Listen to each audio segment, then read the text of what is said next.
Toi qui me suis, Dieu doit être le centre de ta vie. Pour un mari, tu ne dois pas renoncer à Jésus. Écoutez-moi bien. Pour une femme, tu ne dois pas renoncer à Jésus. Même pour tes enfants, tu ne dois pas renoncer à Dieu.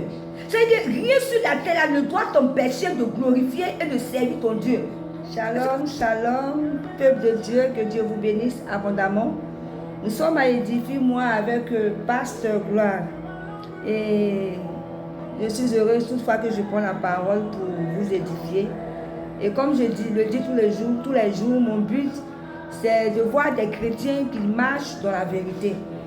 Voilà, c'est de voir des véritables chrétiens qui assument le titre chrétien et qui sont vraiment un témoignage vivant pour la société. Donc, s'il vous plaît, bien-aimés, marchons dans la vérité et servons le Seigneur en vérité.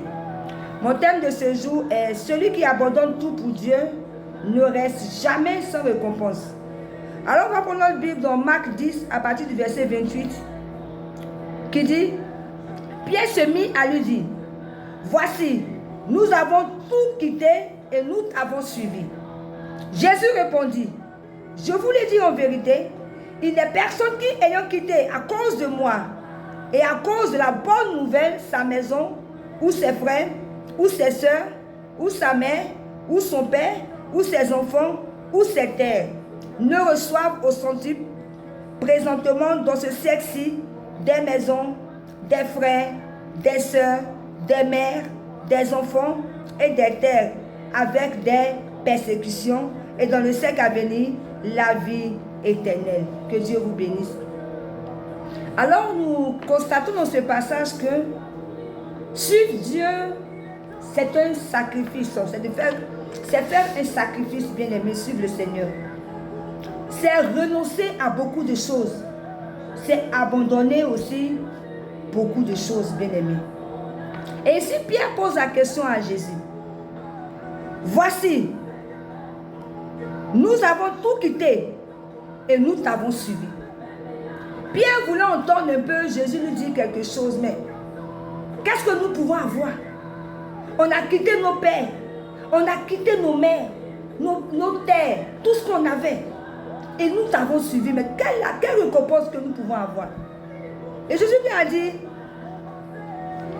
que, je vous dis en vérité, il n'est personne qui ayant quitté à cause de moi et à cause de la bonne nouvelle. Sa maison, ses frères, ses soeurs, sa mère, ses enfants ne reçoivent au centuple.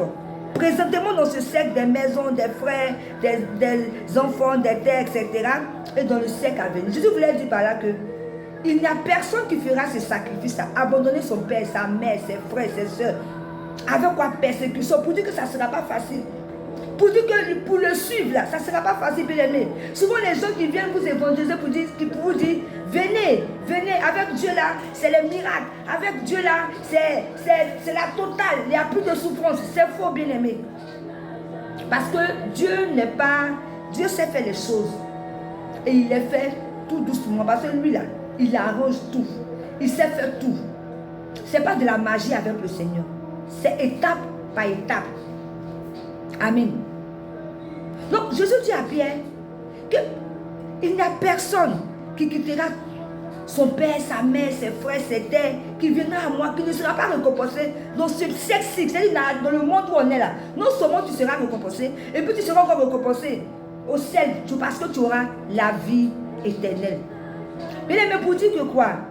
Il y a des personnes qui se posent même des questions. J'ai quitté, tout quitté, mais au-delà, il n'y a rien. Au-delà, je ne vois rien. J'ai tout à... Non. C'est une marche. Je vais te répondre. Tu vas voir. Parce qu'on ne peut pas servir Dieu et puis sortir zéro. Ce n'est pas parce que Dieu nous doit quelque chose, mais c'est un Dieu d'amour. Il récompense. Donc écoute-moi bien. Si tu as tout abandonné pour Jésus, laisse-moi te dire que Jésus ne va pas t'oublier. Il ne va pas te laisser dans la honte. Il ne laissera pas les gens t'humilier pour dire que lui, là, il a tout abandonné. Et puis aujourd'hui, là, il souffre. On prend l'exemple des musulmans. Très souvent, quand les musulmans se convertissent, qui viennent en Christ, là, on voit comment Dieu agit avec eux. Parce que ces personnes-là, ils sacrifient tout. Vous connaissez combien de fois les musulmans sont très fanatiques. Lorsque tu décides de ne plus prier l'islam, et tu décides de devenir chrétien, tout le monde t'abandonne. Tes frères, tes soeurs, tout le monde t'abandonne. Tu deviens seul sur la terre. Mais tu n'es pas seul, tu es avec Christ. Et voyez-vous comment le Seigneur agit avec ces personnes-là. Dieu les utilise puissamment. Ça sera difficile au début. Parce qu'il y aura, tout comme le Seigneur a dit, il y aura des persécutions, il y aura des rejets, il y aura des humiliations. Mais en fin de compte, le Seigneur va t'élever. Et on voit plusieurs fois comment Dieu agit avec les musulmans qui se convertissent. Il les élève dans le domaine spirituel. On les voit, ils font plein de choses, de miracles, ils enseignent. En tout cas, Dieu les utilise puissamment. Souvent même par rapport à nous-mêmes, les chrétiens. Pourquoi? Parce qu'ils ont renoncé à beaucoup de choses. Et toi qui me suis ce matin, le Seigneur veut te dire aussi que c'est pas parce que le Seigneur il veut que forcément, lorsqu'on vient à lui, on quitte tout le monde. Non, c'est pas de ça qu'il parle. Il veut dire que, au fait, Dieu est le centre de tout. Toi qui me suis, Dieu doit être le centre de ta vie. Pour un mari, tu ne dois pas renoncer à Jésus. Écoutez-moi bien. Pour une femme, tu ne dois pas renoncer à Jésus. Même pour tes enfants, tu ne dois pas renoncer à Dieu. C'est-à-dire que rien sur la terre ne doit t'empêcher de glorifier et de servir ton Dieu. Est-ce que ce texte veut dire que le Seigneur doit être le centre de notre vie? Pour lui, pour Jésus-Christ. Regardez un peu, le sacrifice de Jésus que Jésus a fait pour nous, c'est minime ce que nous faisons. C'est minime. Regardez un peu le sacrifice. Comment il a été battu sur la croix. Comment on l'a humilié. Comment on l'a tué. Il a accepté qu'on le chicote sur la croix. On l'a fait tout cracher sur son visage pour l'humanité. Donc nous, là, c'est quel sacrifice on peut faire qui sera plus grand que le sacrifice de Jésus? Non. Mais en fait, on a notre sacrifice aussi à faire lorsque nous venons au Seigneur. Il y a des choses à renoncer. On ne peut pas venir à Dieu pour continuer les mêmes choses qu'on faisait avant.